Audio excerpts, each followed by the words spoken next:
വേദവിചാരം എന്ന ഈ പരമ്പരയിലെ മറ്റൊരു എപ്പിസോഡിലേക്ക് ഏവർക്കും സ്വാഗതം. പ്രാർത്ഥനയോടുകൂടി ഇന്നത്തെ വചന ശുശ്രൂഷയിലേക്ക് നമുക്ക് പ്രവേശിക്കാം. സ്നേഹിതയാകുന്ന സ്വർഗീയപിതാവിൻ്റെ ദൈവമേ, ഒരിക്കൽ കൂടി ഞങ്ങൾക്ക് ഒരുമിച്ച് തിരുസന്നിധിയിലേക്ക് കടന്നു വന്ന് അങ്ങയുടെ തിരുവചനങ്ങളെ ധ്യാനിപ്പാൻ തൊക്കണം അങ്ങ് നൽകിയിരിക്കുന്ന ഈ അവസരത്തെ ഓർത്ത് നന്ദിയോടെ സ്തുതിക്കുന്നു. ഈ വചനം ഘോഷിപ്പാൻ ബലഹീന നടീനെ അങ്ങ് സഹായിക്കണമേ. ഇത് കേൾക്കുന്ന മക്കൾക്ക് ഈ വചനം അനുഗ്രഹത്തിന് മുഖാന്തരമായി തീരണമേ. തിരുനാമം മഹത്വപ്പെടുവാൻ കർത്താവെ എളിയ ശുശ്രൂഷയിലൂടെ അങ്ങ് സഹായിക്കണമെന്ന് യേശുനാഥ് ഉപേക്ഷിക്കുന്ന പ്രാർത്ഥന പിതാവ് കേൾക്കണമേ. ആമേൻ. ഇന്ന് നമ്മുടെ ചിന്തയ്ക്കായി 96 സങ്കീർത്തനം 2-3 തിരുവചനങ്ങൾ. സാംസ് 96 വേഴ്സസ് 2 and 3. യഹോവയ്ക്ക് പാടി അവൻ്റെ നാമത്തെ വാഴ്ത്തുവിൻ, നാൾ തോറും അവൻ്റെ രക്ഷയെ പ്രസിദ്ധമാക്കുവിൻ. ജനതകളുടെ ഇടയിൽ അവൻ്റെ മഹത്വവും സകല ജനങ്ങളുടെയും ഇടയിൽ അവൻ്റെ അത്ഭുതങ്ങളും വിവരിക്കുവിൻ. ത്രിയേക ദൈവത്തിൻ്റെ തിരുനാമത്തിന് മഹത്വം ഉണ്ടാകട്ടെ. കർത്താവിൽ പ്രിയ സഹോദരങ്ങളെ, ഇന്ന് ലോകത്തിലെ ഏറ്റവും വലിയ മതമാണ് ക്രൈസ്തവ മതം. 2000 ആണ്ടുകൾ കഴിയുമ്പോൾ ക്രൈസ്തവർ ഇന്ന് ഏറ്റവും വലിയ മതമായി തീരുവാനുള്ള കാരണം ദൈവത്തിൻ്റെ അത്ഭുതകരമാവുന്ന പ്രവർത്തനങ്ങൾ രുചിച്ചറിഞ്ഞ് അവർ മറ്റുള്ളവരുടെ മുമ്പിൽ സാക്ഷിയായത് മൂലമാണ്. അവരുടെ ജീവിത അനുഭവങ്ങൾ മറ്റുള്ളവരുമായി പങ്കിട്ട് അപ്രകാരം വിശ്വാസത്തിലേക്ക് അനേകർ വന്നതുകൊണ്ടാണിന്ന് ഏറ്റവും വലിയ മതമായി ക്രൈസ്തവ മതം ആയിത്തീർന്നിരിക്കുന്നത്. എന്നാൽ പലപ്പോഴും ദൈവം നൽകുന്ന അനുഗ്രഹങ്ങൾ, നന്മകൾ എത്ര വലുതെന്ന് തിരിച്ചറിയാത്ത ജീവിക്കുന്ന ഒരു കാലയളവിലേക്ക് നാം കടന്നു വന്നിരിക്കുകയാണ്. കാരണം പണ്ടത്തെ കാലത്ത് പ്രകൃതിയിൽ ആശ്രയിച്ചാണ് മനുഷ്യൻ്റെ ജീവിതം മുമ്പോട്ട് പോയിക്കൊണ്ടിരുന്നത്.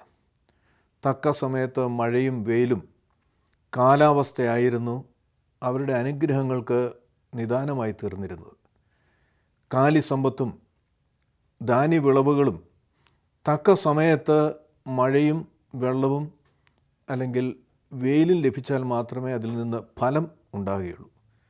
എന്നാൽ കാലം മാറി ഇന്ന് നമ്മുടെ ജീവിതയാത്രയിൽ നമുക്ക് വേതനം ലഭിക്കുന്നത് മറ്റ് മാർഗങ്ങളിലൂടെ ആയിത്തീർന്നപ്പോൾ അപ്രകാരമുള്ള ഒരു കാലാവസ്ഥയെ ആശ്രയിക്കേണ്ട ഒരു സാഹചര്യം ഇന്ന് ജീവിതത്തിൽ കടന്നു വന്നിട്ടില്ല. അപ്പോൾ ജോലിയുണ്ടെങ്കിൽ പണമുണ്ട്, ആരോഗ്യമുണ്ടെങ്കിൽ ജോലി ചെയ്യാം എന്നൊരു സാഹചര്യത്തിലേക്ക് കടന്നു വന്നിരിക്കുമ്പോൾ ദൈവത്തിലുള്ള ആശ്രയം ഇന്ന് അനേകർക്ക് കുറഞ്ഞുകൊണ്ടിരിക്കുകയാണ്. സമ്പൽ സമൃദ്ധമായ ഒരു കാലയളവിൽ ജീവിക്കുമ്പോൾ ജീവിതത്തിൽ ഒന്നിനും മുട്ടില്ലാത്ത ഒരു സാഹചര്യത്തിലേക്ക് മനുഷ്യൻ കടന്നു വരുമ്പോൾ ദൈവത്തിലുള്ള ആശ്രയം കുറയുന്നു, ദൈവിക അനുഭവങ്ങൾ കുറയുന്നു.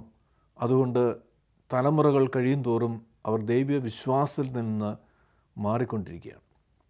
ക്രൈസ്തവരായി ക്രൈസ്തവ ഭവനത്തിൽ ജനിച്ചതുകൊണ്ട് ജീവിക്കുന്നു എന്നതിനപ്പുറമായി യേശുവുമായിട്ടുള്ളൊരു ബന്ധം, ദൈവവുമായിട്ടുള്ളൊരു ബന്ധം ഇന്ന് അനേകർക്ക് നഷ്ടപ്പെട്ടുകൊണ്ടിരിക്കുകയാണ്. അതുകൊണ്ട് തന്നെ സാക്ഷ്യങ്ങളും കുറയുന്നതായിട്ട് നമുക്ക് കാണുവാൻ കഴിയുന്നു.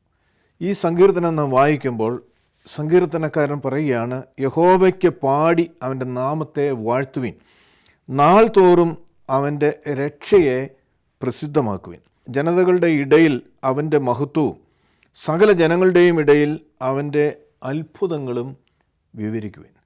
ദൈവം തരുന്ന അത്ഭുതങ്ങളെ തിരിച്ചറിഞ്ഞെങ്കിൽ മാത്രമേ മറ്റുള്ളവരുടെ മുമ്പിൽ അത് വിവരിക്കുവാൻ നമുക്ക് കഴിയുകയുള്ളൂ.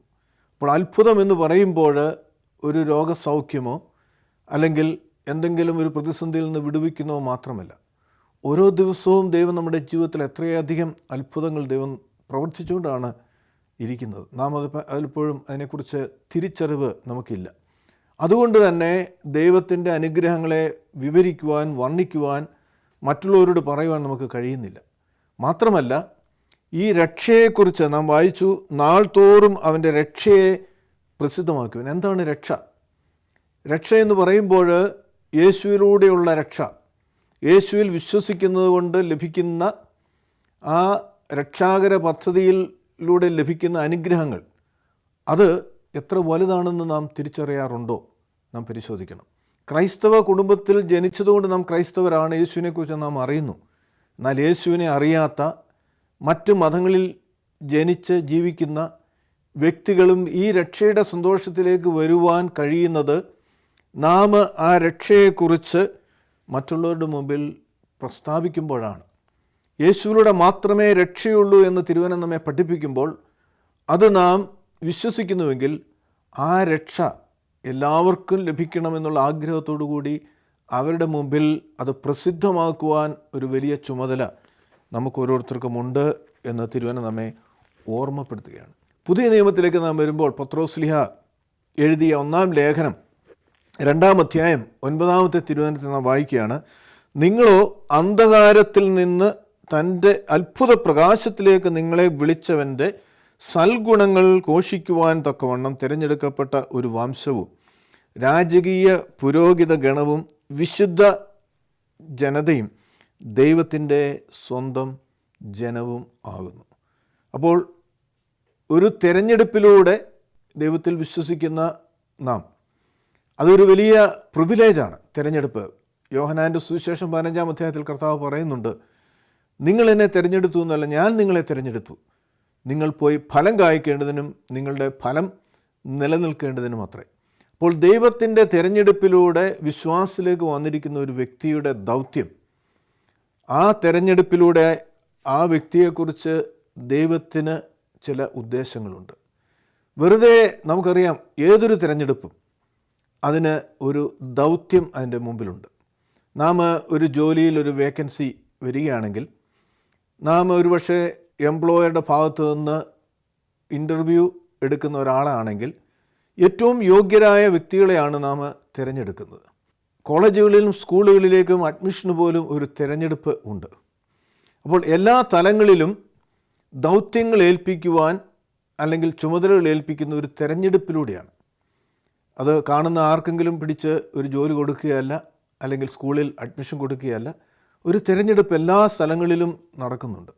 അപ്പോൾ ഈ തിരഞ്ഞെടുപ്പിലൂടെ വിശ്വാസത്തിലേക്ക് വന്നിരിക്കുന്ന എന്നെയും നിങ്ങളെയും കുറിച്ച് ദൈവത്തിന് ചില പ്രതീക്ഷകളുണ്ട്, നമ്മളിൽ ചില ഉത്തരവാദിത്വങ്ങളുണ്ട്. അതെന്താണെന്നാണ് ഇവിടെ തിരുവചനം നമ്മെ ഓർമ്മപ്പെടുന്നത്. 2 കാര്യം നമുക്കിവിടെ കാണുവാൻ കഴിയും. 1 റെസ്പോൺസിബിലിറ്റി, 2 പ്രിവിലേജ്. തിരഞ്ഞെടുക്കുന്നവർക്ക് ലഭ്യമായിരിക്കുന്ന പ്രിവിലേജ് എത്ര വലുതാണ് എന്നിവിടെ നാം വായിക്കുന്നു, കാണുന്നു. അതോടൊപ്പം തന്നെ ഈ തിരഞ്ഞെടുക്കപ്പെട്ടവർക്ക് മേലുള്ള റെസ്പോൺസിബിലിറ്റി അല്ലെങ്കിൽ അവരുടെ ചുമതല എന്താണ്? ഇത് നാം വായിക്കുന്നത് ഇപ്രകാരം നാം വായിക്കുമ്പോൾ 4 കാര്യങ്ങൾ നമുക്കിവിടെ കാണുവാൻ തൊക്കണം കഴിയും. 1, തിരഞ്ഞെടുക്കപ്പെട്ട ഒരു വംശമാണ്. You are a chosen people എന്ന് നമ്മുടെ വായിക്കുകയാണ്. അപ്പോൾ അതെന്തിനാണ് തിരഞ്ഞെടുക്കുന്നത്? ഒരു സ്പെഷ്യൽ പർപ്പസിന് വേണ്ടിയാണ്, ഒരു പ്രത്യേക നിയോഗത്തിന് വേണ്ടിയാണ് തിരഞ്ഞെടുക്കുന്നത്, നേരത്തെ സൂചിപ്പിച്ചതുപോലെ. അപ്പോൾ ദൈവം നമ്മെ തിരഞ്ഞെടുത്തുവെങ്കിൽ വിശ്വാസത്തിലേക്ക് വന്നിരിക്കുന്ന ഓരോ വ്യക്തികളെയും കുറിച്ച് ദൈവത്തിന് ചില പ്രതീക്ഷകളുണ്ട്. അവരെക്കുറിച്ച് ചില പ്രതീക്ഷകൾ അവരിൽ കൂടെ നിവൃത്തീകരിക്കുവാൻ തക്കവണ്ണം ദൈവം ആഗ്രഹിക്കുന്നത് 1-ാമത്തെ കാര്യം. 2-ാമത് നാം വായിക്കുകയാണ്, നിങ്ങൾ രാജകീയ പുരോഹിത ഗണമാണ്. പുരോഹിത ഗണം നമുക്കറിയാം, പൗരോഹിത്യം എന്ന് പറയുമ്പോൾ അത് ദൈവസന്നിധിയിൽ ജനത്തിന് വേണ്ടി, അവരുടെ പാപങ്ങൾക്ക് വേണ്ടി മധ്യസ്ഥ നിൽക്കുന്ന വ്യക്തികളാണ് പുരോഹിതന്മാർ. ദൈവസന്നിധിയിൽ അവർ ജനത്തിനു വേണ്ടി മധ്യസ്ഥ നിൽക്കുന്നവരാണ് പുരോഹിതന്മാർ. അപ്പോൾ ഈ പുരോഹിത ഗണത്തിലേക്കാണ് ഇപ്രകാരം വിളിച്ചിരിക്കുന്ന ഓരോരുത്തരെയും ദൈവം ചേർത്തിരിക്കുന്നത്. മാത്രമല്ല, രാജകീയ പുരോഹിത ജനം എന്ന് പറയുമ്പോൾ നാം ആരെയാണ് പ്രതിദാനം ചെയ്യുന്നത്? രാജാക്കന്മാരുടെ രാജാവാകുന്ന ദൈവത്തെയാണ്. അതുകൊണ്ടാണ് രാജകീയ പുരോഹിത ഗണവും എന്ന് നാം ഇവിടെ കാണുന്നത്. മാത്രമല്ല, എബ്രായ ലേഖനം 5-ാം അധ്യായം 1-ാമത്തെ തിരുവചനത്തിലേക്ക് നാം വരുമ്പോൾ നാം ഇങ്ങനെ വായിക്കുന്നു, മനുഷ്യരുടെ ഇടയിൽ നിന്ന് തിരഞ്ഞെടുക്കുന്ന ഏത് മഹാപുരോഹിതനും ദൈവകാര്യത്തിൽ മനുഷ്യരുടെ പാപപരിഹാരാർത്ഥം കാഴ്ചയും യാഗവും അർപ്പിക്കുവാൻ നിയമിക്കപ്പെടുന്നു. അപ്പോൾ മനുഷ്യരുടെ ഇടയിൽ നിന്ന് തിരഞ്ഞെടുത്തിരിക്കുന്ന ഓരോരുത്തരും വേറെ വ്യക്തികളല്ല, സാധാരണ മനുഷ്യരിൽ നിന്ന് ഈ തെരഞ്ഞെടുപ്പിലൂടെ ഈ ദൗത്യത്തിലേക്ക് വിളിക്കപ്പെട്ടിരിക്കുന്ന ഓരോരുത്തരും പുരോഹിതന്മാരാണ് എന്ന് നമ്മുടെ വായിക്കുകയാണ്. അപ്പോൾ മഹാപുരോഹിതനും ദൈവകാര്യത്തിൽ മനുഷ്യരുടെ പാപപരിഹാരാർത്ഥം കാഴ്ചയും യാഗവും അർപ്പിക്കുവാൻ നിയമിക്കപ്പെടുന്നു. അപ്പോൾ മറ്റുള്ളവർക്ക് വേണ്ടി മധ്യസ്ഥം നിൽക്കുവാനുള്ള ഒരു വലിയ ചുമതല ദൈവം തിരഞ്ഞെടുത്തിരിക്കുന്ന ഓരോരുത്തരും ദൈവം ആഗ്രഹിക്കുകയാണ്. മനുഷ്യർക്ക് വേണ്ടി എന്ന് പറയുമ്പോൾ മറ്റുള്ളവർ, നമ്മുടെ കൂടെ വസിക്കുന്ന, നമ്മുടെ വേണ്ടപ്പെട്ട അല്ലെങ്കിൽ നമുക്ക് പരിചയമുള്ള, നമ്മളുമായി സഹവസിക്കുന്ന പരിചയമുള്ള ഓരോ വ്യക്തിക്കും വേണ്ടി ദൈവത്തിൻ്റെ മുമ്പിൽ മധ്യസ്ഥം നിൽക്കുവാൻ ഉള്ള ഒരു വലിയ ചുമതല അല്ലെങ്കിൽ ഒരു ഉത്തരവാദിത്വം നമുക്ക് ഓരോരുത്തർക്കുമുണ്ട്. മറ്റുള്ളവരുടെ പ്രയാസങ്ങളിൽ അവർക്ക് വേണ്ടി പ്രാർത്ഥിക്കുവാൻ, അവർക്ക് കൈത്താങ്ങൽ നൽകുവാൻ ഒരു പുരോഹിതൻ എങ്ങനെ തൻ്റെ ആട്ടിൻകൂട്ടത്തെ അല്ലെങ്കിൽ തൻ്റെ ജനത്തെ നയിക്കുന്നുവോ അപ്രകാരം ഒരു ചുമതല ദൈവം വിളിച്ച് വേർതിരിച്ചിരിക്കുന്ന ഓരോ വ്യക്തിക്കുമുണ്ട് എന്ന് നമുക്ക് കാണുവാനായിട്ട് കഴിയും. മാത്രമല്ല, നാം പുറപ്പാട് പുസ്തകം 19-ാം അധ്യായത്തിൻ്റെ 5-ഉം 6-ഉം തിരുവചനങ്ങളിൽ നാം ഇങ്ങനെ വായിക്കുകയാണ്: ആകയാൽ നിങ്ങൾ എൻ്റെ വാക്ക് കേട്ടനുസരിക്കുകയും എൻ്റെ ഉടമ്പടി പ്രമാണിക്കുകയും ചെയ്താൽ സകല ജനങ്ങളിലും വെച്ച് നിങ്ങൾ എനിക്ക് പ്രത്യേക സമ്പത്തായിരിക്കും. സർവ്വഭൂമിയും എനിക്കുള്ളതല്ലോ. നിങ്ങൾ എനിക്ക് രാജകീയ പുരോഹിത വർഗവും വിശുദ്ധ ജനവുമായിരിക്കും. ഇവ നീ ഇസ്രായേൽ മക്കളോട് പറയേണ്ട വചനങ്ങൾ ആകുന്നു. ഇസ്രായേൽ മക്കളെ ദൈവം വിളിച്ച് വേർതിരിച്ച്, നമുക്കറിയാം അബ്രാം എന്നൊരു മനുഷ്യൻ, അവൻ്റെ പിതാവ് വിഗ്രഹങ്ങളെ ഉണ്ടാക്കുന്ന വ്യക്തിയായിരുന്നു. അപ്പോൾ അവിടെ നിന്ന് അബ്രാഹാമിനെ വിളിച്ച് വേർതിരിച്ച് അവൻ്റെ പിതൃദേശത്തെയും അവൻ്റെ ഭവനത്തെയും ചാർച്ചക്കാരെയും വിട്ട് മറ്റൊരു ദേശത്തേക്ക് അവനെ നയിച്ച് അവനെ തിരഞ്ഞെടുത്ത് വേർതിരിക്കുന്ന ഒരു സാഹചര്യം നമ്മൾ കാണുന്നുണ്ട്. ഉൽപ്പത്തി പുസ്തകം 12-ാം അധ്യായത്തിൽ നാം അത് കാണുന്നു. അപ്പോൾ അങ്ങനെ എന്തിനാണ് മറ്റൊരു സ്ഥലത്തേക്ക് അബ്രാഹാമിനെ ദൈവം കൊണ്ടുപോകുന്നത്? ഒന്ന്, അവനായിരിക്കുന്ന സാഹചര്യം ഒരിക്കലും ഈ ദൈവത്തോട് ചേർന്ന് നിൽക്കുവാൻ കഴിയാത്തൊരു സാഹചര്യമാണ്. നേരത്തെ സൂചിപ്പിച്ചല്ലോ, അവൻ്റെ പിതാവ് വിഗ്രഹങ്ങൾ ഉണ്ടാക്കുന്ന വ്യക്തിയാണ് എന്ന് പറയുമ്പോൾ അന്യദൈവങ്ങളെ ആരാധിക്കുന്ന ഒരു സാഹചര്യം. അവിടെ നിന്നാണ് സത്യദൈവത്തെ അറിയുവാൻ തക്കോണം അബ്രാഹാമിനെ ദൈവം വിളിച്ച് വേർതിരിക്കുന്നത്. അവനെ മറ്റൊരു സ്ഥലത്തേക്ക് കൊണ്ടുപോവുകയാണ്. എല്ലാം ഉപേക്ഷിച്ചിട്ട് ഒരു പുതിയ സ്ഥലത്ത് അവനെ കൊണ്ടുപോവുകയാണ്. എന്നിട്ട് അവനിലൂടെ ഒരു ജനതയെ ദൈവം രൂപപ്പെടുത്തുകയാണ്. ഈ ജനതകൾ നമുക്കറിയാം 12 ഗോത്രങ്ങൾ. യാക്കോബിനുണ്ടായ 12 മക്കളിലൂടെ 12 ഗോത്രങ്ങൾ, അതിലൊരു ഗോത്രം ലേവ്യ ഗോത്രമാണ് പൗരോഹിത്യ ശുശ്രൂഷ ചെയ്തിരുന്നത്. ബാക്കിയുള്ള ഗോത്രങ്ങളൊക്കെയും ലേവ്യ ഗോത്രത്തിന് ദശാംശം കൊടുക്കണം. അപ്പോൾ ഈ ലേവ്യ ഗോത്രത്തിൻ്റെ ചുമതല പൗരോഹിത്യം ചെയ്യുക, പൗരോഹിത്യ ശുശ്രൂഷ ചെയ്യുക എന്നുള്ളതാണ്. അപ്പോൾ അങ്ങനെ വിളിച്ച് വേർതിരിച്ചിരിക്കുന്ന പൗരോഹിത്യൻ ശുശ്രൂഷയിലേക്ക് വിളിക്കപ്പെട്ടവർ മാത്രമല്ല, ഈ സർവ്വജനതയും, അത് നാം അവിടെ വായിക്കുന്നുണ്ട്, ഇസ്രായേൽ ജനത, ഇസ്രായേൽ മക്കളോട് പറയുക. ആ മുഴുവൻ ആളുകളും ആരാണ്? ഇവിടെ നാം വായിക്കുകയാണ്: നിങ്ങൾ എനിക്ക് രാജകീയ പുരോഹിത വർഗവും വിശുദ്ധ ജനവും ആയിരിക്കണം. അപ്പോൾ അവർ ദൈവത്തെ പ്രതിദാനം ചെയ്യുന്ന ദൈവത്തിൻ്റെ സ്വന്തം മക്കളാണ്. അവർക്ക് ലഭിച്ചിരിക്കുന്ന ആ ഒരു വലിയ പ്രിവിലേജ് എന്ന് പറയുമ്പോൾ അവർ വിശുദ്ധ ജനമാണ്, ദൈവത്തിൻ്റെ സ്വന്തം ജനതയാണ്, രാജകീയ പുരോഹിത വർഗമാണ്. അതുതന്നെയാണ് നാം പത്രോസ്ലീഹായുടെ ലേഖനത്തിൽ നാം വായിച്ചത്. രാജകീയ പുരോഹിത വർഗമാണ്. അപ്പോൾ ദൈവത്തെ പ്രതിനിധാനം ചെയ്യുന്ന, ദൈവത്തിൻ്റെ സന്നിധിയിൽ വലിയ പ്രാധാന്യമുള്ള അല്ലെങ്കിൽ സ്ഥാനമുള്ള വ്യക്തികളായിട്ടാണ് ദൈവം നമ്മെ വിളിച്ചിരിക്കുന്നത്.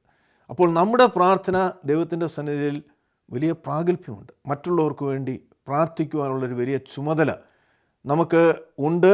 നമ്മുടെ പ്രാർത്ഥനയ്ക്ക് ദൈവസന്നിധിയിൽ വലിയ വിലയുണ്ട്. ആ സാഹചര്യത്തിലേക്ക് ദൈവം നമ്മെ വിളിച്ചിരിക്കുന്നു. അപ്പോൾ തുടർന്ന് നാം വായിക്കുകയാണ്: രാജകീയ പുരോഹിത ഗണവും വിശുദ്ധ ജനവും. അപ്പോൾ ഈ ദൈവം വിളിച്ച് വേർതിരിച്ചിരിക്കുന്ന, തെരഞ്ഞെടുപ്പിലൂടെ വന്നിരിക്കുന്ന ഓരോരുത്തരും വിശുദ്ധരായിരിക്കണം. കർത്താവ് പറയുന്നുണ്ട്, ഞാൻ വിശുദ്ധനായിരിക്കുന്നത് പോലെ നിങ്ങളും വിശുദ്ധരായിരിക്കുവിൻ. അപ്പോൾ ദൈവത്തെ പ്രതിദാനം ചെയ്യുന്ന ഓരോ വ്യക്തികളും വിശുദ്ധ ജീവിതം നയിക്കണം.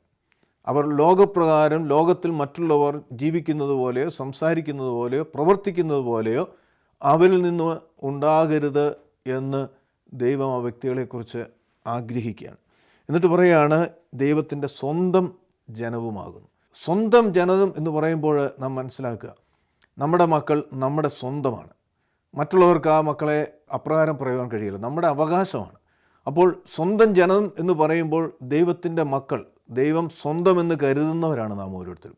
അപ്പോൾ ദൈവത്തെ പ്രതിദാനം ചെയ്യുന്ന ദൈവത്തിൻ്റെതാകുന്ന ഒരു സ്വന്തം ജനതയായിട്ടാണ് ദൈവം നമ്മെ ഓരോരുത്തരെയും കുറിച്ച് വിളിക്കുകയും വേർതിരിക്കുകയും ഈ ഒരു വലിയ ദൗത്യത്തിൽ നമ്മെ ആക്കുകയും ചെയ്തിരിക്കുന്നു. അപ്പോൾ ഇപ്രകാരം ഒരു ജനതയെ വേർതിരിച്ചു, ഇസ്രായേൽ ജനതയെ. നമുക്ക് അറിയാം പഴയ നിയമത്തിൽ എന്തിനാണ് അവരെ വേർതിരിച്ചത്, അവരെ വിശുദ്ധീകരിച്ചത്.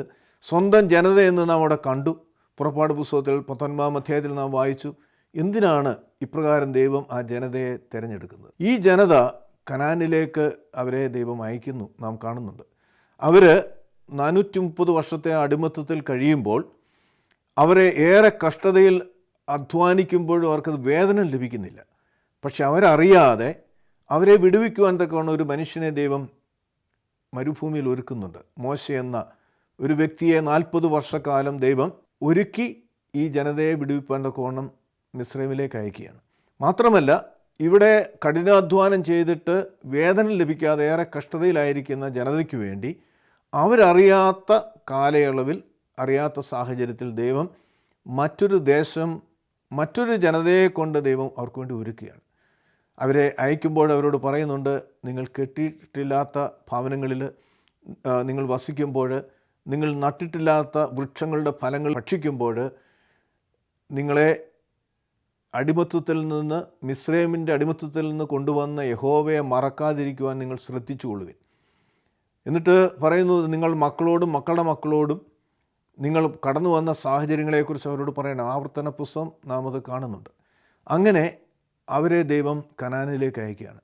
ദൈവം അവരെക്കുറിച്ച് ആഗ്രഹിച്ചത് അവരൊരു മാതൃകാ ജനമായി, ദൈവത്തെ മാത്രം ആരാധിക്കുന്ന, സത്യദൈവത്തിൽ വിശ്വസിക്കുന്ന ദൈവത്തിൻ്റെ വിശുദ്ധ ജനതയായി കനാനിൽ മറ്റുള്ള ജനതകളുടെ നടുവിൽ ഒരു മാതൃകയായി ജീവിക്കുവാനായിട്ടാണ് ദൈവം അവരെക്കുറിച്ച് ആഗ്രഹിച്ചിരുന്നത്. എന്നാൽ കാലങ്ങൾ കഴിയുമ്പോൾ നമുക്കറിയാം, അവർ മറ്റ് ദൈവങ്ങളെ ആരാധിക്കുന്നു, മറ്റ് ജനതകളിൽ നിന്ന് ഭാര്യമാരെ തിരഞ്ഞെടുക്കുകയും ഈ ദൈവത്തെ മറന്ന് അവർ ജീവിക്കുകയും ചെയ്യുന്ന സാഹചര്യം നമുക്കറിയാം. തുടർന്ന് പ്രവാചകന്മാർ പലവട്ടമായി അവരോട് താക്കീത് നൽകിയിട്ടും അതിൽ നിന്ന് പിന്മാറാതിരുന്നതിൻ്റെ ഫലമായി ബാബിലോൺ അടിമത്തത്തിലേക്ക് 70 വർഷക്കാലം അവരെ വിട്ടയക്കുകയും ചെയ്യുന്ന സാഹചര്യങ്ങളൊക്കെയും പഴയ നിയമത്തിൽ നാം കാണുന്നുണ്ട്. അപ്പോൾ പുതിയ നിയമത്തിലേക്ക് വരുമ്പോൾ ദൈവം എന്നെയും നിങ്ങളെയും വിളിച്ച് വേർതിരിച്ച് ദൈവത്തിൻ്റെ വിശുദ്ധ ജനമായി, രാജകീയ പുരോഹിത വർഗത്തിൻ്റെ ഗണത്തിൽ സ്വന്തം ജനതയായി നമ്മെ ആക്കിയിരിക്കുമ്പോൾ നമ്മളിൽ ദൈവം ഏൽപ്പിച്ചിരിക്കുന്ന ചുമതലകൾ എന്ത് എന്ന് 9-ാം വാക്യത്തിൻ്റെ ആദ്യ ഭാഗത്ത് നാം വായിക്കുകയാണ്. 1 പത്രോസ് 2-ാം അധ്യായം 9-ന്റെ ആദ്യ ഭാഗം തിരുവചനത്തിൽ നാം വായിക്കുന്നു, നിങ്ങളോ അന്ധകാരത്തിൽ നിന്ന് തൻ്റെ അത്ഭുത പ്രകാശത്തിലേക്ക് നിങ്ങളെ വിളിച്ചവൻ്റെ സൽഗുണങ്ങൾ ഘോഷിക്കുവാൻ തക്കവണ്ണം തിരഞ്ഞെടുക്കപ്പെട്ട ഒരു വംശം. അപ്പോൾ എന്തിനാണ് ദൈവം നമ്മെ വിളിച്ചത്, നമ്മെ തിരഞ്ഞെടുത്തത്? ഈ വിശുദ്ധ ഗണമായിരിക്കാൻ നമ്മെക്കുറിച്ച് ദൈവം ആഗ്രഹിക്കുന്നത്, ദൈവം നമ്മുടെ ജീവിതത്തിൽ നൽകുന്ന അനുഗ്രഹങ്ങൾ, ദൈവത്തിൻ്റെ സൽഗുണങ്ങൾ. അവൻ നന്മയുടെ ഉറവിടമാണ്, അവൻ നീതിയുടെ പര്യായമാണ്, അവൻ വിശുദ്ധിയുടെ മുഖമുദ്രയാണ്, അവൻ സ്നേഹത്തിൻ്റെ അടിസ്ഥാനമാണ്. ഇത് ദൈവത്തിൻ്റെ സ്വഭാവമാണ്. ഈ സൽഗുണങ്ങൾ മറ്റുള്ളവരോട് ഘോഷിക്കുവാൻ തക്കവണ്ണം അത്രേ ദൈവം നമ്മെ തിരഞ്ഞെടുത്തിരിക്കുന്നത്. പലപ്പോഴും നമുക്ക് ഇതിന് കഴിയാറുണ്ടോ എന്ന് ശാന്തമായിട്ട് പരിശോധിക്കുക. നമ്മുടെ ജീവിതയാത്രയിൽ ദൈവം നമ്മെ സ്നേഹിക്കുന്നു, ദൈവം നമ്മെ കരുതുന്നു, ദൈവത്തെ അറിയുവാനുള്ള വലിയ ഭാഗ്യം നമുക്ക് ലഭ്യമായിരിക്കുന്നു. ക്രൈസ്തവരെന്ന് ആകുവാനും ആ വിശ്വാസത്തിലേക്ക് വരുവാനും കഴിയുന്നത് തന്നെ ഒരു വലിയ മഹാഭാഗ്യമാണ്. അപ്രകാരം ഭാഗ്യ അവസ്ഥയിലേക്ക് വന്നിരിക്കുന്ന നമ്മിലൂടെ ദൈവം ആഗ്രഹിക്കുന്നത് മറ്റുള്ളവർ ഈ സന്തോഷം, ഈ സ്നേഹം, ഈ സത്യദൈവം ആരെന്ന് രുചിച്ചറിയുവാൻ കഴിയണം. അത് കഴിയുന്നത് നമ്മുടെ വാക്കുകളിലൂടെ മാത്രമല്ല. ഇവിടെ സൽഗുണങ്ങൾ ഘോഷിക്കുവാൻ എന്ന് പറയുമ്പോൾ നമ്മുടെ നാവിലൂടെ ഘോഷിക്കുന്നത് മാത്രമല്ല, നമ്മുടെ പ്രവൃത്തിയും മറ്റുള്ളവർക്ക് മാതൃകയായി തരണം. അപ്പോൾ ഈ വിശുദ്ധ ജനത, അല്ലെങ്കിൽ ദൈവം വിളിച്ച് വേർതിരിച്ച് സ്വന്തം ജനതയെന്ന് ദൈവം നമ്മെക്കുറിച്ച് പറയുമ്പോൾ നമ്മളിലൂടെയുള്ള പ്രവൃത്തികൾ മറ്റുള്ളവർക്ക് ഏറ്റവും മാതൃക ഉള്ളതായിത്തീരണം. നമ്മുടെ വാക്കുകൾ, നമ്മുടെ ചിന്തകൾ, നമ്മുടെ പ്രവൃത്തികൾ, നമ്മുടെ ദർശനങ്ങൾ ലോകത്തിൽ നമ്മോടൊപ്പം വസിക്കുന്ന മറ്റുള്ളവരെ പോലെ ആകരുത്. നാം കർത്താവിനെ രുചിച്ചറിഞ്ഞ ശേഷം നമ്മളിലൂടെ ദൈവനാമം ദുഷിക്കപ്പെടുവാൻ ഒരിക്കലും ഇടവരരുത്. നമ്മളിലൂടെ ദൈവത്തിൻ്റെ നാമം മഹത്വപ്പെടണം. അതിനായിട്ടത്രേ നമ്മെ വിളിച്ചിരിക്കുന്നത്. നാം വായിക്കുകയാണ്, നിങ്ങളോ അന്ധകാരത്തിൽ നിന്ന് തൻ്റെ അത്ഭുത പ്രകാശത്തിലേക്ക് നിങ്ങളെ വിളിച്ചവൻ്റെ സൽഗുണങ്ങൾ ഘോഷിക്കുവാൻ തക്കവണ്ണം തിരഞ്ഞെടുക്കപ്പെട്ട ഒരു വംശമാണ്. അപ്പോൾ ഈ തിരഞ്ഞെടുപ്പ് എന്തിനാണ്? കർത്താവ് നമ്മുടെ ജീവിതത്തിൽ നൽകിയിട്ടുള്ള നന്മകൾ, അനുഗ്രഹങ്ങൾ, നമ്മെ വഴി നടത്തുന്ന ദൈവിക പ്രവൃത്തികൾ, ദൈവിക അനുഭവങ്ങൾ മറ്റുള്ളവരുമായിട്ട് പങ്കുവയ്ക്കുക. അങ്ങനെ നമ്മുടെ ജീവിതത്തിലൂടെ പങ്കുവയ്ക്കുമ്പോഴാണ് ഈ വിശ്വാസത്തിലേക്ക് മറ്റുള്ളവരെ നമുക്ക് ആകർഷിക്കുവാൻ കഴിയുന്നത്. എന്നാൽ ഇന്ന് നാം ആയിരിക്കുന്ന സാഹചര്യങ്ങളിൽ അപ്രകാരം നമുക്ക് കഴിയുന്നുണ്ടോ എന്ന് നാം ശാന്തമായിട്ട് പരിശോധിക്കണം. നമ്മുടെ ക്രൈസ്തവരെന്ന് അഭിമാനിക്കുന്ന നമ്മുടെ പ്രവൃത്തികൾ പലപ്പോഴും അക്രൈസ്തവരായിരിക്കുന്ന വ്യക്തികളിൽ നിന്ന് വ്യത്യസ്തപ്പെട്ടതാണ്. ഇന്ന് നാം പത്രം വായിക്കുമ്പോൾ അല്ലെങ്കിൽ ന്യൂസ് കാണുമ്പോൾ കുറ്റകൃത്യങ്ങൾ ചെയ്യുന്ന വ്യക്തികളുടെ പേരുകൾ പരിശോധിച്ചാൽ അവിടെ ഒരു വ്യത്യാസവുമില്ല. ക്രൈസ്തവരുമുണ്ട്, അക്രൈസ്തവരായിട്ടുള്ളവരുമുണ്ട്. അപ്പോൾ എന്താണ് ഇന്ന് ലോകം നോക്കുമ്പോൾ ക്രൈസ്തവരിൽ എന്തെങ്കിലും ഒരു പ്രത്യേകത ഇന്ന് ലോകത്തിന് കാണുവാൻ കഴിയുന്നില്ല. സാധാരണ വ്യക്തി ജീവിക്കുന്ന പോലെ, അക്രൈസ്തവനായിരിക്കുന്ന ഒരു വ്യക്തി ജീവിക്കുന്നത് പോലെ തന്നെ, പ്രവർത്തിക്കുന്ന പോലെ തന്നെ ജീവിക്കുന്ന ഒരു സാഹചര്യം ഇന്ന് കാണുകയാണ്. മാത്രമല്ല ഇന്ന് സഭകൾ പോലും അപ്രകാരം അത് മറ്റുള്ളവരുടെ മുമ്പിൽ മാതൃകയായിട്ടാണോ ജീവിക്കുന്നതെന്ന് നാം പരിശോധിക്കേണ്ടിയിരിക്കുന്നു. സഭകൾ തമ്മിലുള്ള വഴക്കുകൾ, സഭയ്ക്കുള്ളിലുള്ള വഴക്കുകൾ ഒക്കെയും മറ്റുള്ളവരുടെ മുമ്പിൽ ദൈവത്തിൻ്റെ നാമം ദുഷിക്കപ്പെടുവാനായിട്ടാണ് മുഖാന്തരം ഒരുക്കപ്പെടുന്നത്. ഇത് പലപ്പോഴും നാം ചിന്തിക്കാറില്ല. നമ്മുടെ താൽക്കാലിക ലാഭത്തിനു വേണ്ടി, നമ്മുടെ പേരിനും പെരുമയ്ക്കും വേണ്ടി, പലതും നേടുന്നതിനു വേണ്ടി നാം ചെയ്തു കൂട്ടുന്ന കാര്യങ്ങൾ മറ്റുള്ളവരുടെ മുമ്പിൽ ദൈവത്തിൻ്റെ നാമം ഉയർത്തുന്നതിന് പകരം ദൈവനാമം ദുഷിക്കപ്പെടുകയാണ്. നമ്മുടെ പ്രവൃത്തികൾ മറ്റുള്ളവരുടെ വിശ്വാസത്തെ ഇടർച്ചയുണ്ടാക്കുന്നതാണ്. ഇത് നാം പരിശോധിക്കേണ്ടിയിരിക്കുന്നു. കാരണം നാം ഒരുപക്ഷെ അഭിമാനിക്കും ക്രൈസ്തവർ ഏറ്റവും വലിയ മതമാണ്, അതിന് പിന്നിൽ വലിയ ചരിത്രങ്ങളുണ്ട്, അതിന് വലിയ വിലകൾ അനേകർ നൽകിയിട്ടുണ്ട്. ഇന്ന് നാം ക്രൈസ്തവരായിരിക്കുന്നത് തോമാസ് ശ്ലീഹായുടെ അനുയായികൾ എന്ന് നാം അഭിമാനിക്കുമ്പോൾ അതിന് പിന്നിൽ വലിയ വില പിതാക്കന്മാർ നൽകിയിട്ടുണ്ട്.